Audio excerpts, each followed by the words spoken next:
이 사건 같은 경우는 오토바이 운전자께서 전치 8주라서 걱정이 됐어요. 근데 이제 여러 가지 종합해가지고 변호를 했더니 이제 기소유예라는 좋은 결과가 나왔었던 것 같습니다.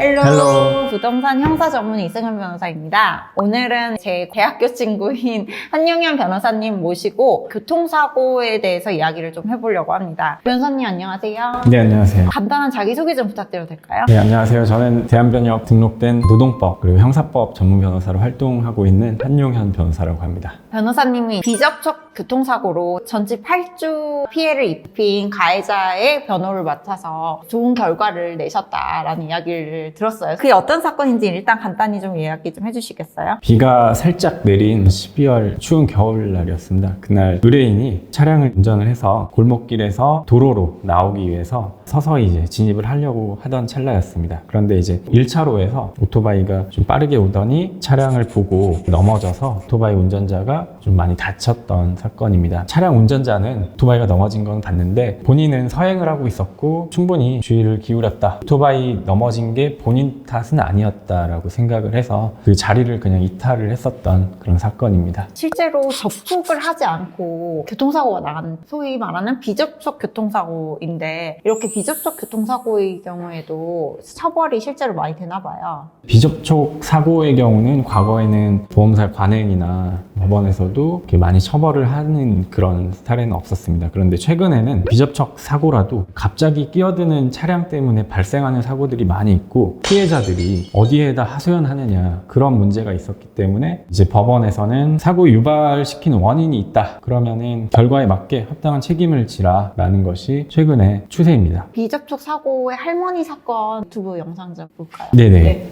최근에 있었던 유명한 사건인데요. 차량이 쑥 직진하고 있는데 7.2m 거리에 있는 곳에서 할머니가 오시다가 이제 운전을 하다가 넘어지신 거예요. 거의 한 차선 정도가 차이가 나는 거리가 있었는데도 기소가 된 거예요?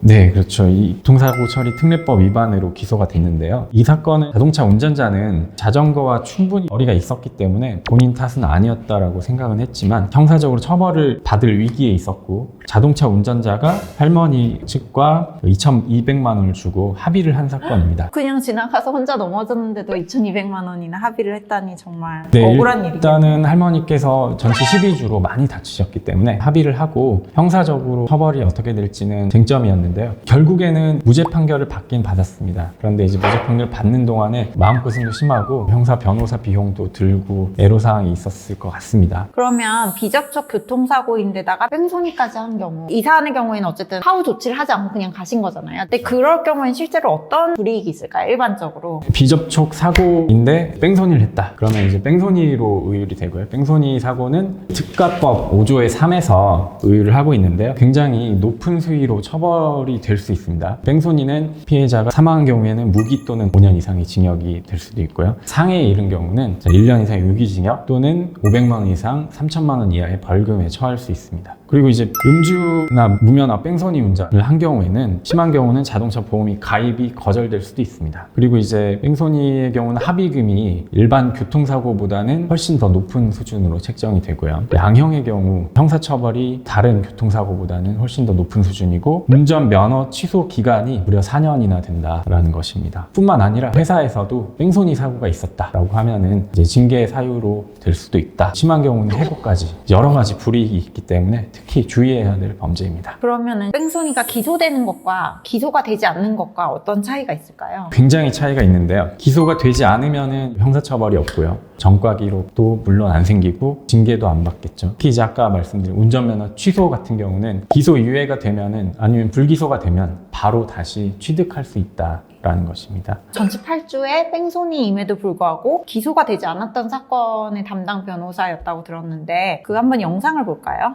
네, 영상을 네. 한번 보시겠습니다. 자, 이 사건 같은 경우는 지금 오토바이가 도로에서 직진을 하고 있었고 여기 차가 나오고 있는 거죠? 네, 차량이 나왔는데 여기에 갑자기 오토바이가 멈춰서는 차량이 골목에서 나오고 네. 있었는데 오토바이가 차량을 보고 직진을 하다가 넘어진 사건입니다. 혼자서 그냥 부딪히지 않고 넘어진 거죠? 네네. 그리고 차량은 그냥 비상 깜빡이를 켜고서는 여기 옆에 서서 기다리고 있었던 거죠. 네, 그렇죠. 이 오토바이 운전자가 넘어졌기 때문에 자동차 운전자는 괜찮은지 차량에서 한번 본 것으로 보입니다. 이때 이제 오토바이 운전자가 일어나서 주변을 수습을 했거든요. 물론 이제 차량 운전자가 정차해서 내려서 오토바이 운전자를 돌보고 뭐 119에 신고도 해주고 자기 신원도 밝히고 이렇게 했어야만 맞는데, 일반적으로 생각할 때 본인 때문에 교통사고가 발생한 것인지 아닌지 불확실하다, 그런 때는 누구나 이런 사고가 발생할 수는 있죠. 여기서 이 나온 차였던 거죠.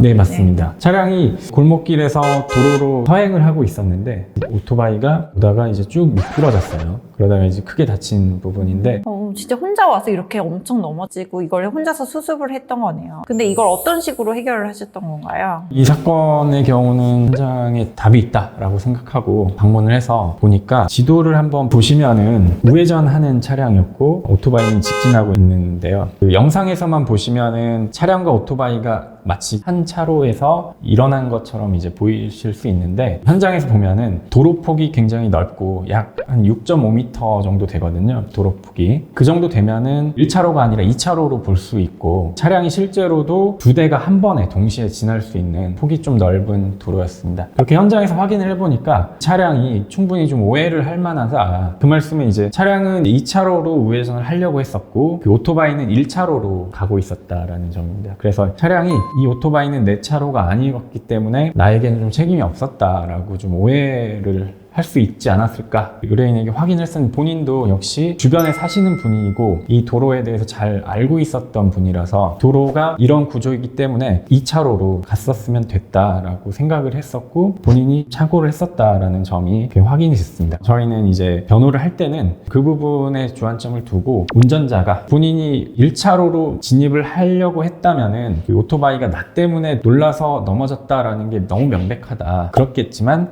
이제 본인은 이제 2차로로 진입을 하려고 했다라고 했기 때문에 착오가 좀 나름대로 좀 정당성이 있다라고 저희가 이제 변호를 했었습니다. 실제로도 수사관이나 검사님과 이제 면담을 했었는데요. CCTV 영상이나 피해자의 진술 이런 걸 종합해 볼 때 피의자, 그러니까 저희 의뢰인이 교통사고 당시에 교통사고를 일으켰다는 그 인식이 다소 미약했다라고, 그런 이유도 적시가 되기도 했습니다. 결과적으로는 1차로와 2차로의 그 차이, 그것이 좀 상당히 영향이 있었다라고 생각이 됩니다. 기소유예를 예상하셨었나요? 기소유예라는 거는 상당히 좀 경미한 상해일 때, 예를 들면 전치 2주나 전치 4주 정도 나왔을 때 충분히 이제 합의가 되고 피의자가 이제 반성을 하고 있다라는 것이 충분히 확인이 될 때인데, 이 사건 같은 경우는 오토바이 운전자께서 전치 8주라서 좀 많이 걱정이 됐어요. 근데 이제 여러 가지 아까 말씀드렸던 이 도로의 상태, 그리고 이 착오를 일으킬 수밖에 없었던 점, 피해자분께서도 다소 이제 과속을 했었던 점, 뭐 이런 것들 종합해가지고 변호를 했더니 이제 기소유예라는 좋은 결과가 나왔었던 것 같습니다. 결과가 나왔을 때 의뢰인은 어떤 기분이었나요?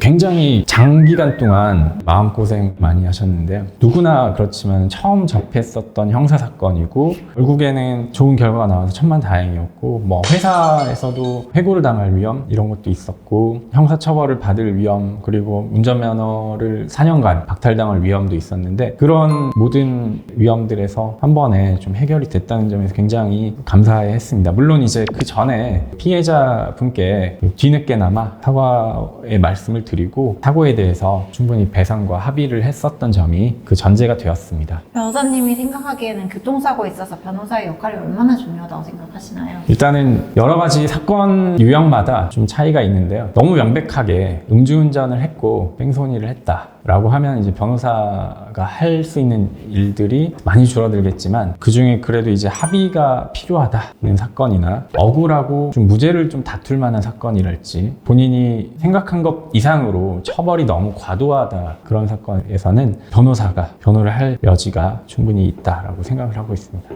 뺑소니 하면은 이제 가법이 적용이 되기 때문에 굉장히 엄하게 처벌이 되는 경향이 있는데, 사실 나도 모르게 뺑소니를 할 의도가 없었음에도 뺑소니로 기소가 될 상황에 처하신 분들이 꽤 많을 거라고 생각을 해요. 그 부분에 있어서 이제 한용현 변호사님이 직접 수행한 사건을 바탕으로 뺑소니로 기소가 되지 않고 이제 불기소 처분을 받은 예에 대해서 좀 알아보는 시간을 가졌습니다. 변호사님의 도움을 받으시거나 그러시려면 한용현 변호사님 연락 주시기 바랍니다. 제 영상이 도움이 되셨다면 구독, 좋아요 부탁드릴게요. 감사합니다. 감사합니다.